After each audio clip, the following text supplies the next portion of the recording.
नमस्कार। ज्योतिष शास्त्र में श्रद्धा और विश्वास रखने वाले सभी जातकों का पारलौकिक जगत चैनल में बहुत बहुत स्वागत है। ज्योतिष शास्त्र में सर्वाधिक शक्तिशाली लेकिन सर्वाधिक पाप ग्रह माने जाने वाले ग्रह राहु 12 अप्रैल 2022 को राशि परिवर्तन करेंगे और राशि परिवर्तन करके वृषभ राशि से वक्री चाल चलते हुए मेष राशि में गोचर करेंगे और मेष राशि में 30 अक्टूबर 2023 तक लगभग 18 महीने का गोचर होगा इनका मेष राशि में। राहु का ये राशि परिवर्तन वृषभ राशि के जातकों के जीवन पर क्या प्रभाव डालेगा, इसी का विश्लेषण करेंगे इस वीडियो में। राहु को लेकर जनमानस में एक भय और डर का भावना है और आम धारणा है कि राहु हमेशा नुकसान करते हैं, जबकि ऐसा है नहीं। इसका कारण ये है कि आप राहु को समग्र रूप से समझ नहीं पाए हैं। तो मैं सबसे पहले आपको यही समझाऊंगा कि राहु क्या हैं, राहु किस तरह से हमारे जीवन को प्रभावित करते हैं, क्योंकि जब तक आप राहु को नहीं समझेंगे तब तक अपने जीवन पर उनके सकारात्मक या नकारात्मक प्रभाव को नहीं समझ पाएंगे। तो पहले मैं आपको राहु के बारे में बताऊंगा, उसके बाद राहु के राशि परिवर्तन का वृषभ राशि के जातकों पर क्या प्रभाव पड़ेगा इसका विश्लेषण करूंगा और वीडियो के अंत में उपाय और सावधानियां भी बताऊंगा। तो चलिए वीडियो शुरू करते हैं। तो आइए पहले समझते हैं राहु क्या हैं, राहु का प्रभाव क्या होता है, कैसे जानेंगे कि राहु हमारे जीवन में अशुभ प्रभाव दे रहे हैं और फिर उसका उपाय क्या है, इन सब पर चर्चा कर लेते हैं। ज्योतिष शास्त्र में राहु को सर्वाधिक शक्तिशाली और सर्वाधिक पाप ग्रह माना गया है। राहु इतना अधिक पावरफुल होते हैं कि सूर्य और चंद्रमा को भी ग्रहण लगा देते हैं। राहु को सारे काम बिगाड़ने वाला ग्रह माना गया है। राहु का मूल स्वभाव ही है व्यक्ति को परेशान करना। छल कपट, झूठ, फरेब, चोरी, अपराध, इन सब में राहु का वास होता है। राहु अगर कुंडली में खराब है, खराब भाव में बैठा है या पाप ग्रहों से दृष्ट है तो आपके अंदर मानसिक रूप से भ्रम और कंफ्यूजन की स्थिति पैदा कर देंगे। आपके बनते बनते काम बिगड़ जाएंगे। एक अनजाना सा डर हमेशा बना रहेगा। आपको हमेशा ये लगेगा कि लोग आपके साथ धोखा कर रहे हैं। अब अगर आप ज्योतिष शास्त्र के ज्ञाता हैं तो आसानी से पहचान लेंगे कि राहु आपके लिए अशुभ हो रहे हैं और आप उसका उपाय कर लेंगे। लेकिन अगर आपको ज्योतिष शास्त्र की जानकारी नहीं है तो कैसे पहचानेंगे कि आपके जीवन में राहु का अशुभ प्रभाव पड़ रहा है, अशुभ राहु आपका आगमन आपके जीवन में हो चुका है। कुछ लक्षण मैं आपको बताता हूँ। पहला और सबसे महत्वपूर्ण लक्षण है, राहु अगर खराब है तो आपके घर में कबाड़ ज़्यादा जमा होने लगेगा। खास करके इलेक्ट्रॉनिक्स आइटम्स, टूटी फूटी घड़ियाँ, टूटा फूटा फर्नीचर, ये सब कबाड़ के रूप में इकट्ठा होने लगेगा। घर में गंदगी का अंबार लगने लगेगा। अगर आपके घर में लाल चींटियों का आगमन शुरू हो जाए तो समझ लीजिए कि राहु का अशुभ प्रभाव आप पर पड़ना शुरू हो गया। अगर आपके मन में लगातार नेगेटिव फीलिंग्स आए, मन लगातार अशांत रहे, कार्यस्थल पर लगातार अप डाउन्स होता रहे, डिप्रेशन की स्थिति बनने लगे, तो समझ जाइए कि राहु खराब हो रहे हैं और राहु का उपाय कर लीजिए। तो क्या राहु हमेशा खराब फल ही देते हैं?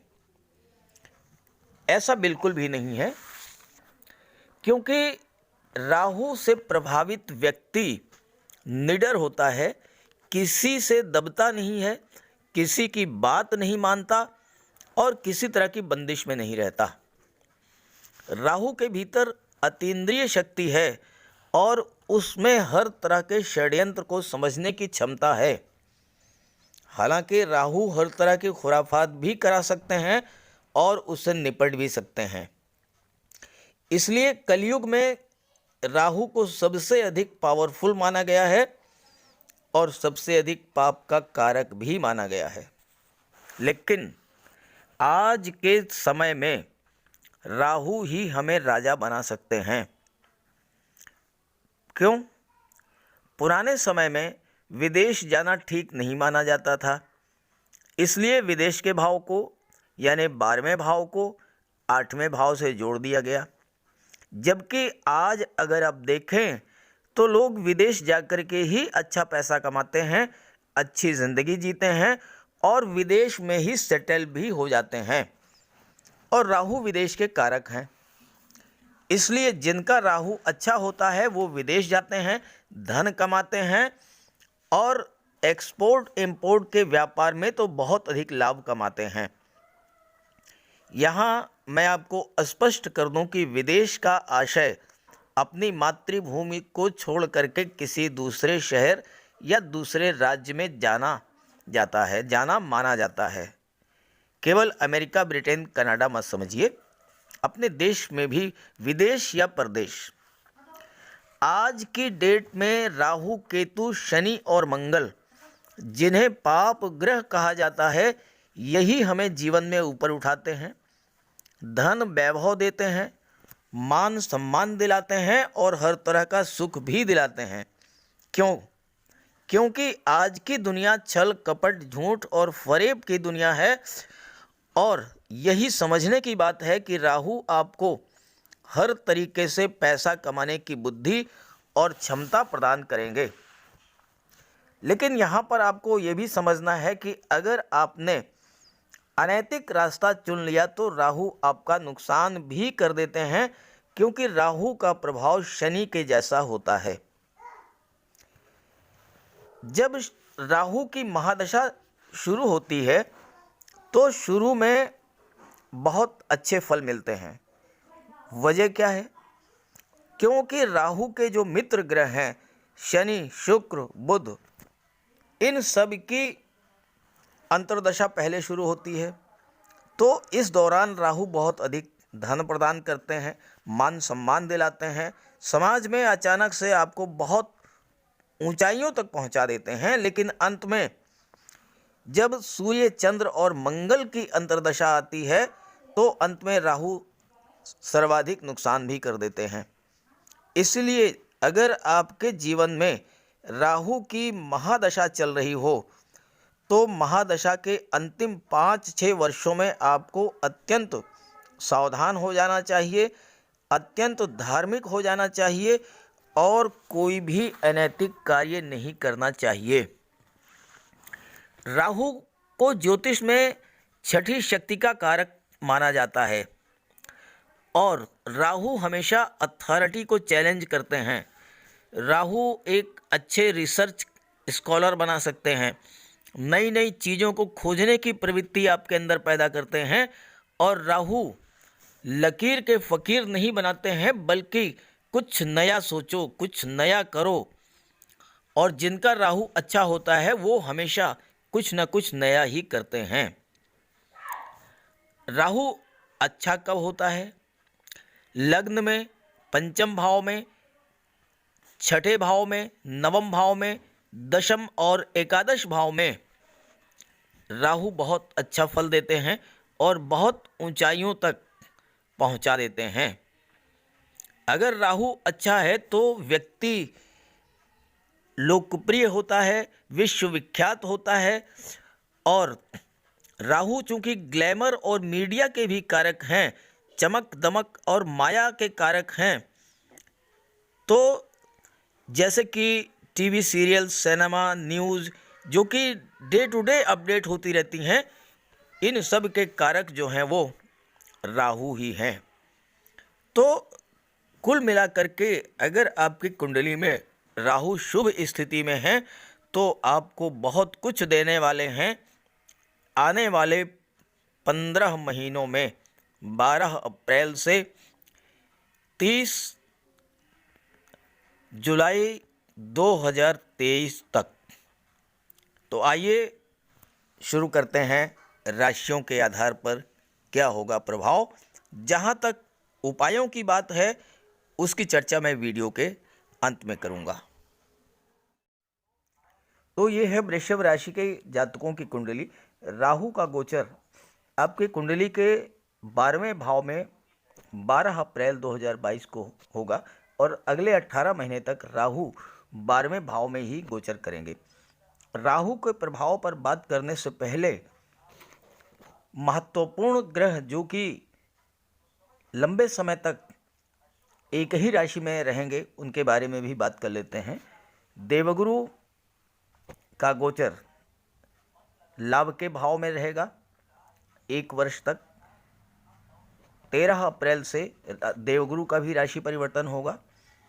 देवगुरु स्वराशि में गोचर करेंगे और लाभ के भाव में गोचर करेंगे। अत्यंत बलवान होंगे तो आपको धन का लाभ, संतान का लाभ, शिक्षा का लाभ दिलाएंगे और मान सम्मान, पद और प्रतिष्ठा में वृद्धि करेंगे। ऐसे ही शनि का गोचर भाग्य भाव में है। 29 अप्रैल को शनि राशि परिवर्तन करेंगे और आपकी कुंडली के 10वें भाव में गोचर करेंगे और कुंभ राशि में गोचर करेंगे। यहाँ पर शनिदेव स्वराशि में गोचर करेंगे, केंद्र के भाव में गोचर करेंगे तो शश महापुरुष राजयोग का निर्माण करेंगे। और ये राजयोग इतना श्रेष्ठ राजयोग है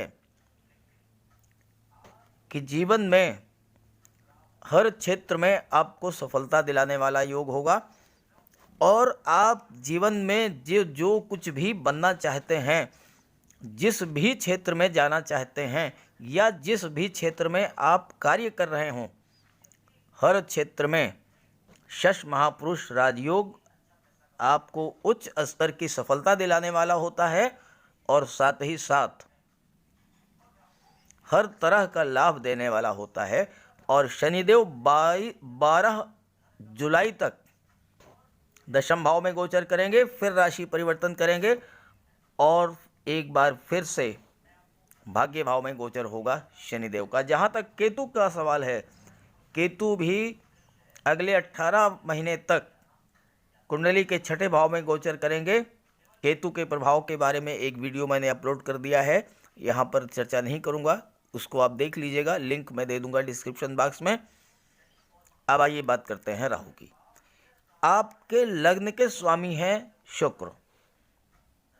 राहु का व्यवहार शनि के जैसा होता है। शुक्र वर्तमान में आपके कुंडली के 10वें भाव में गोचर करेंगे 30 मार्च 2022 को।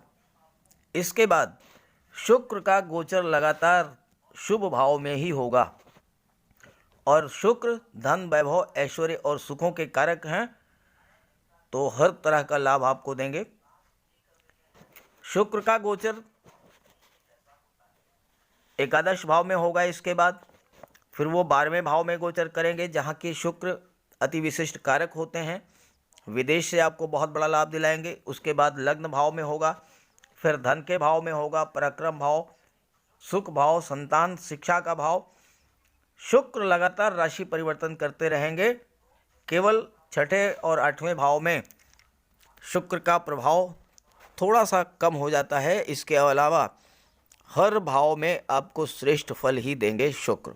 ये है आपके राशि के स्वामी।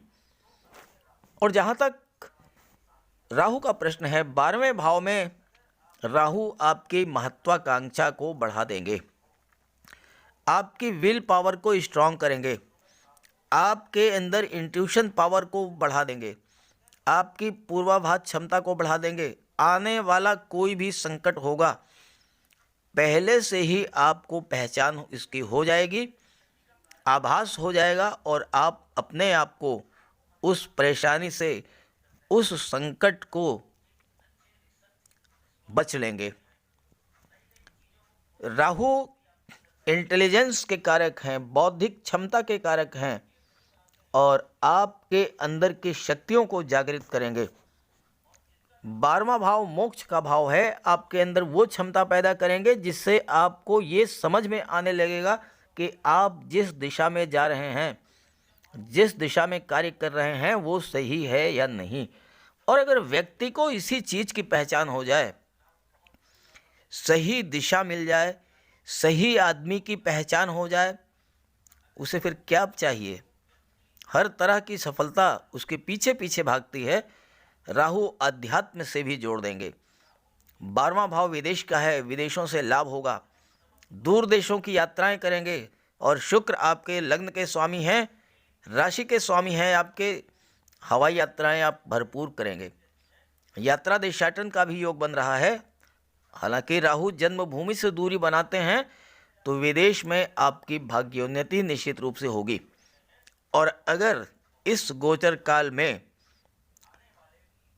अगले 18 महीने के भीतर अपने भाग्य को आजमाना चाहते हैं, अपनी किस्मत को आजमाना चाहते हैं, जीवन में सफलता अर्जित करना चाहते हैं, तो आपको अपनी मातृभूमि छोड़ करके विदेश जाना पड़ेगा। विदेश का मतलब मातृभूमि को छोड़ करके किसी दूसरे शहर, किसी दूसरे राज्य में जाना पड़ेगा व्यापार व्यवसाय के सिलसिले में, और वहाँ पर आपको बहुत बड़ी सफलता मिलेगी। राहु 12वें भाव में खर्च बढ़ा देंगे, कोई दो राय नहीं है इसमें। लेकिन ये जो खर्च होगा ये धर्म और अध्यात्म के क्षेत्र में होगा, दान और परोपकार के क्षेत्र में होगा, शुभ कार्यों पर होगा, शादी विवाह के संबंध में होगा, बच्चे के जन्मोत्सव में होगा, या किसी और अन्य शुभ कार्य में आपका पैसा खर्च होगा। किसी भी गलत कार्य में आपका पैसा खर्च नहीं होगा। और राहु आपकी हर इच्छा को पूरा करा देंगे। 12वां भाव मोक्ष का है। आप मोक्ष को समझिए, मृत्यु के बाद वाला मोक्ष नहीं है। मोक्ष का अर्थ है इसी जीवन में अपनी हर इच्छा को पूरा कर लेना। जब व्यक्ति की हर इच्छा पूरी हो जाती है, जब वह संतुष्ट हो जाता है हर तरफ से, तो स्वाभाविक तौर पर उसकी इच्छाएं समाप्त हो जाती हैं, और यही मोक्ष की स्थिति होती है। तो राहु मोक्ष के भाव में गोचर करते हुए आपकी हर इच्छा, हर मनोकामना, हर सपना पूरा करेंगे और मोक्ष की स्थिति में लाएंगे। जब आपकी इच्छाएं पूरी होंगी, आपको संतुष्टि मिलेगी, आप धर्म अध्यात्म के रास्ते पर चलेंगे, मोक्ष अपने आप मिल जाएगा। आइए बात करते हैं राहु की दृष्टियों के बारे में। राहु को देवगुरु के समान ही 3 दृष्टियां प्राप्त हैं, पंचम दृष्टि, सप्तम दृष्टि और नवम दृष्टि।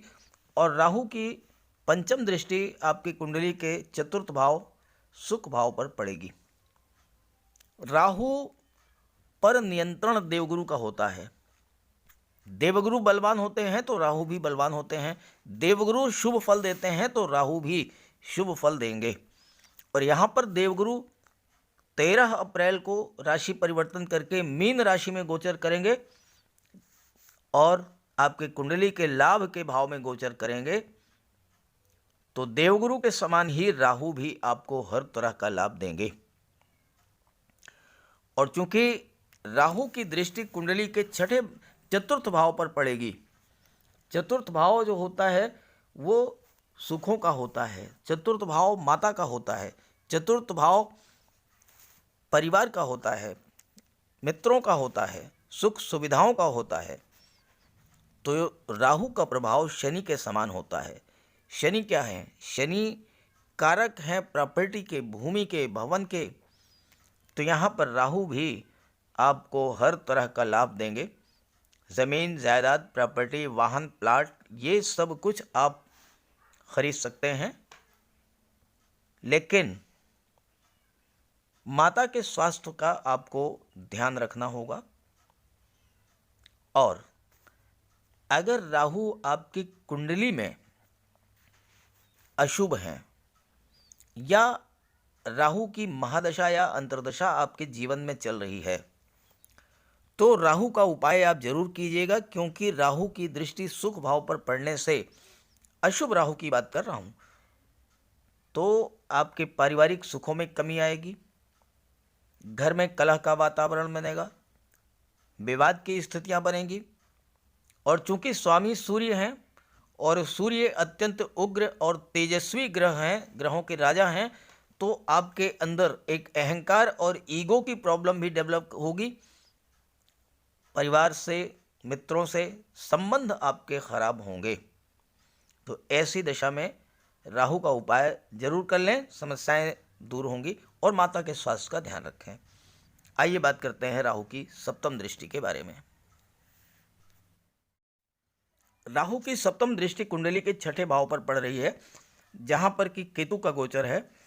केतु का षष्ठम भाव में क्या प्रभाव होगा, इस पर एक वीडियो मैंने अपलोड कर दिया है, आप देख लीजिएगा। यहाँ पर उस पर चर्चा नहीं करूँगा। यहाँ पर मैं आपको बताना चाहता हूँ कि कुंडली के छठे, आठवें और 12वें भाव में राहु, केतु, शनि और मंगल, ये चारों ही ग्रह बहुत ही अच्छा और शुभ परिणाम देते हैं।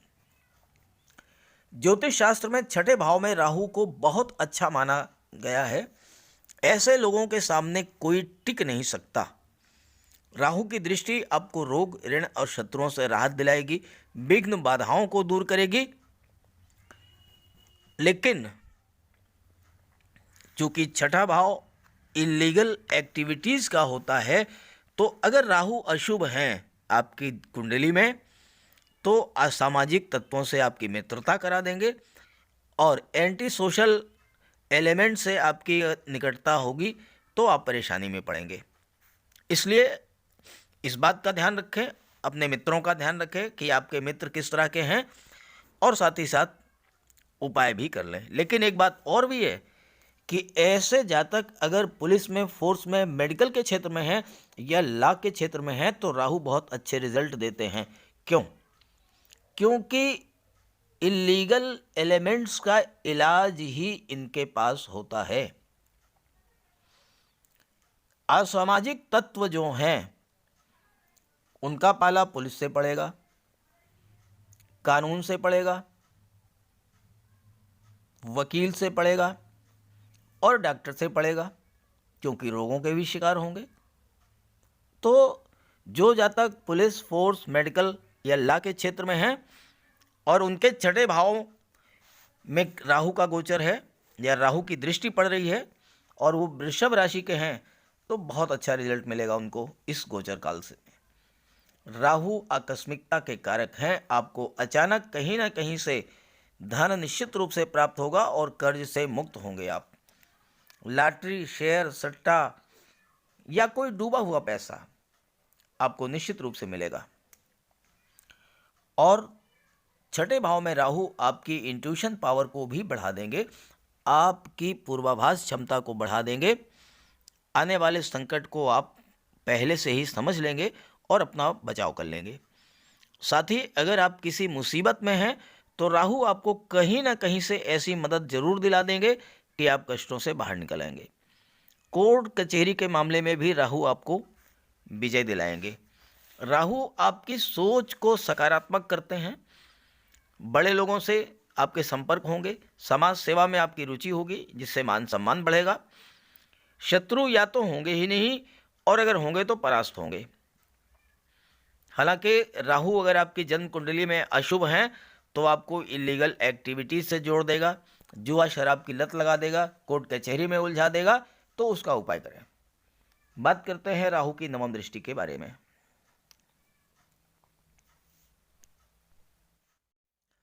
कुंडली का अष्टम भाव सबसे खराब भाव माना जाता है, क्योंकि अष्टम भाव से मृत्यु, आकस्मिक घटनाओं, इन सब का विचार किया जाता है। साथ ही साथ अष्टम भाव से गुप्त विद्याओं, तंत्र मंत्र, ज्योतिष, रिसर्च, अध्यात्म और पराविज्ञान का भी विचार किया जाता है। राहु की दृष्टि अष्टम भाव पर पड़ने से रिसर्च के क्षेत्र में आपको सफलता मिलेगी। नई नई खोज करने में, अनुसंधान करने में आपको महारत हासिल होगी। अष्टम भाव राहु ज्योतिष और अध्यात्म में, तंत्र मंत्र में और गुप्त विद्याओं में आपकी रुचि को बढ़ा देंगे। अष्टम भाव पर राहु की दृष्टि अचानक से आपको गुप्त धन की प्राप्ति भी कराएगी। ससुराल पक्ष से भी धन मिलेगा। बहुत से लोग ऐसे हैं जो कि तंत्र मंत्र से गुप्त दैवी शक्तियों को सिद्ध कर लेते हैं और मनचाहा कार्य करा लेते हैं। अष्टम भाव पर राहु की दृष्टि पुश्तैनी जायदाद, पैतृक संपत्ति या किसी वसीयत से आपको धन दिलाएगी। इंश्योरेंस के क्षेत्र से आपको धन प्राप्त हो सकता है। शेयर सट्टा लॉटरी शेयर ब्रोकरेज, इन सब क्षेत्रों से अचानक धन प्राप्त होगा। राहु अष्टम भाव में चिकित्सा और सर्जरी के क्षेत्र में अच्छा सर्जन बनाते हैं। इंजीनियरिंग के क्षेत्र में बहुत अच्छा इंजीनियर बनाते हैं। आईटी एक्सपर्ट बना देते हैं। अच्छा प्लेयर बनाते हैं। स्टेज आर्टिस्ट बनाते हैं और डाटा एनालिसिस के मामले में बहुत ही महारत प्रदान करते हैं। हालांकि राहु यहाँ पर शनि के जैसा फल आपको प्रदान करेंगे और शनि अष्टम भाव में कारक होते हैं, तो राहु आपकी आयु में भी वृद्धि करेंगे और रोगों से भी मुक्त दिलाएंगे। लेकिन अगर राहु अशुभ हुए आपकी कुंडली में, जन्म कुंडली में, तो जीवन में संघर्ष बढ़ा देंगे, धन हानि करा देंगे, यहाँ तक कि संतान का गर्भपात भी हो सकता है, सर्जरी हो सकती है, ऑपरेशन हो सकता है और गुप्त रोगों से भी आप ग्रस्त हो सकते हैं। इसलिए राहु का उपाय जरूर करें। चलिए बात करते हैं राहु के उपाय के बारे में। राहु और केतु ये दो ऐसे ग्रह हैं कि अगर आपकी कुंडली में शुभ हैं, शुभ भाव में गोचर कर रहे हैं, शुभ ग्रहों से दृष्ट हैं, या आपके जीवन में राहु और केतु की महादशा या अंतर्दशा चल रही हो, तो उस स्थिति में बुलंदियों तक पहुंचाने की क्षमता रखते हैं। अचानक से आपको ऊंचाइयों पर ले जाकर के बिठा देंगे। लेकिन अगर यही राहु अशुभ हुए आपकी जन्म कुंडली में या आपके जीवन में महादशा या अंतर्दशा चल रही हो और उस अंतर्दशा में राहु के शत्रुओं की अंतर्दशा आ जाए, सूर्य की, चंद्रमा की, मंगल की अंतर्दशा आ जाए, तो बहुत कष्ट देते हैं। तो राहु का उपाय जरूर करें। और जीवन में 60% समस्याएं जो होती हैं वो राहु के कारण होती हैं। राहु का उपाय कर लेंगे आप, निश्चित रूप से आपको लाभ होगा। बहुत सारी समस्याएं, बहुत सारे मानसिक भ्रम आपके दूर हो जाएंगे। और इसके लिए सबसे पहला काम आप ये करें कि घर में मोरपंख ला करके लगा दें। Main door, drawing room, study room, इन सब में मोरपंख लगा दें। कार्यस्थल पर अपनी मेज पर मोरपंख रखें और सोते समय तकिए के नीचे भी एक मोरपंख रख करके सोएं। क्योंकि राहु का स्वरूप सर्प का स्वरूप होता है। ज्योतिष शास्त्र में राहु को सर्प माना गया है और मोर सर्प का भक्षण करते हैं। इसलिए जहां पर मोरपंख होता है वहां पर राहु का प्रवेश नहीं होता। राहु मोर पंख को देखते ही भाग जाते हैं, डर जाते हैं और वहां नहीं आते। इसके अलावा घर के मेन डोर की चौखट के नीचे, अगर आप मकान बनवा रहे हैं तो, और अगर आपका पहले से ही मकान है तो भी, चांदी का एक छोटा चौकोर टुकड़ा दबा दें। राहु का प्रवेश नहीं होगा। घर को साफ सुथरा रखें, कबाड़ हटा दें, राहु बाहर चले जाएंगे, लक्ष्मी का आगमन होगा। और अगर आप घर से बाहर निकलें तो अपने बैग में हमेशा एक मोरपंख, काले सुरमे की एक डिबिया रखें और एक चांदी की छोटी सी गोली रखें। ये 3 चीज़ अपने बैग में रखें, राहु आपके पास भी नहीं फटकेंगे। घर में समुद्री नमक से हफ्ते में 1 दिन पोंछा लगवाएं। काले कुत्ते काली गाय को भोजन दें। गरीब, लाचार, असहाय, दिव्यांग की मदद करें। राहु और शनि दोनों प्रसन्न होंगे। और राहु का महा उपाय है बजरंगबली की उपासना करें। बजरंगबली के मंदिर में जाएं, उनके चरणों में बैठें, उनका ध्यान करें, अपनी कष्ट, अपनी समस्या को उनके सामने रखें, उनके चरणों का सिंदूर मस्तक पर धारण करें, बजरंगबली की उपासना करें और हनुमान चालीसा का पाठ करें। राहु, केतु, शनि और मंगल, ये चारों ही ग्रह शांत होंगे और इन चारों ग्रहों के अशुभ प्रभाव से मिलने वाले कोई भी कष्ट आपको नहीं मिलेंगे। तो मेरी बात से अगर आप सहमत हों तो राहु का उपाय जरूर कीजिएगा। और राहु का उपाय करने से अगर आपको लाभ हो तो कमेंट करके जरूर बताइएगा, ताकि मेरे साथ जुड़े हुए अन्य जो भी दर्शकगण हैं वो भी इसका लाभ उठा सकें, जीवन में सफलता, धन और समृद्धि प्राप्त करें। तो सभी ग्रहों की कृपा दृष्टि आप पर बनी रहे, इसी भावना के साथ आप सभी का बहुत बहुत धन्यवाद। नमस्कार।